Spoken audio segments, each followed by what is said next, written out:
Hello friends, இன்னைக்கு நம்ம சேனல்ல பார்க்க போறது ஒரு ரொம்ப ரொம்ப சிம்பிளான ரெசிபின்னு சொல்லலாம்.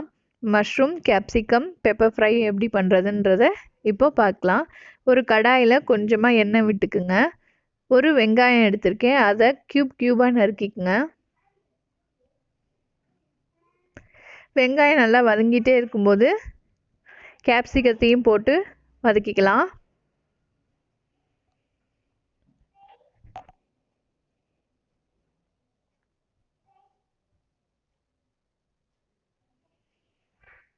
இது வேகிறதுக்கு தண்ணிலாம் நம்ம சேர்க்க போகிறதில்ல. அது எண்ணெயிலே நல்லா வதக்கிட்டே இருக்க வேண்டியதான்.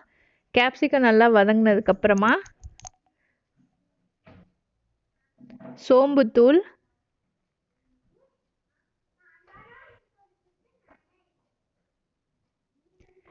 தனியாத்தூள், பெப்பர், கொஞ்சமாக கரம் மசாலா, இது எல்லாத்தையும் போட்டு நல்லா வதக்கிக்கலாம், அதோட ரா ஸ்மெல் போகிற வரைக்கும்.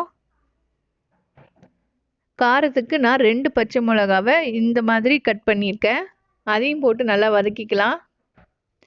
இது நல்லா வதங்கினதுக்கப்புறமா நம்ம காளானை இதில் சேர்த்துடலாம்.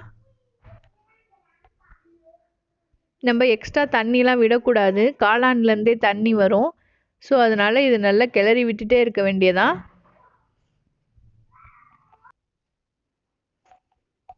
இப்போ இதுக்கு தேவையான அளவு உப்பு சேர்த்துக்கலாம்.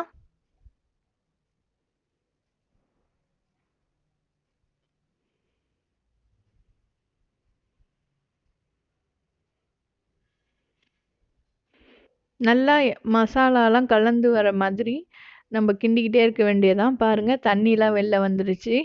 இந்த ஸ்டேஜில் கொஞ்சோண்டு கருவேப்பிலை தலையை சேர்த்துடலாம்.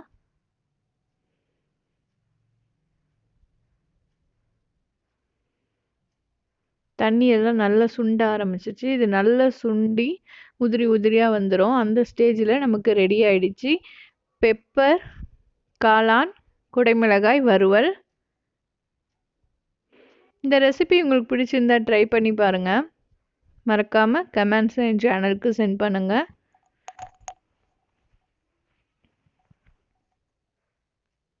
என் சேனலை இன்னும் சப்ஸ்கிரைப் பண்ணாதவங்க சப்ஸ்கிரைப் பண்ணிக்கங்க.